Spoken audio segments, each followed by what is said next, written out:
And as mentioned earlier, most of those arrested were released after making their first court appearance. Maury Glover caught up with one of them to find out how he feels about the charges that he's facing. Maury? Well, Cameron Kennedy says he's been an activist for a long time, so he wasn't surprised by his arrest, but he says he'll fight the charges. I heard a pounding on the door at 6 o'clock in the morning. I came to the door in just what you're seeing here.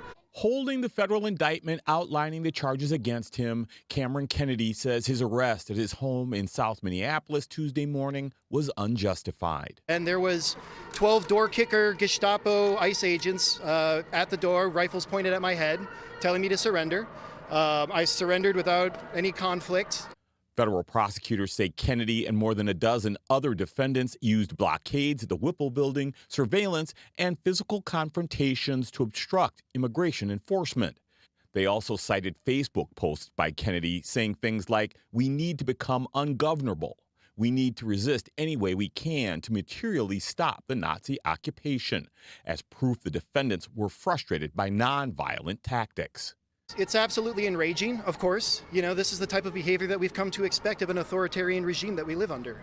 Our cameras caught a handful of defendants who, like Kennedy, were released after their initial court appearances at the federal courthouse in St. Paul. Most didn't want to talk, but supporters believe the charges are an attempt to intimidate people who resisted Operation Metro Surge. I just think it's absurd. I think everyone knows that it's absurd, and it's important for people to say that. Just call it out for what it is. But Kennedy says he won't be backing down. They arrested us because they're trying to find a larger movement. They're trying to hit the rest of Minneapolis. And I think we are just the tip of the iceberg with this. They are definitely trying to come after people more for political reprisal.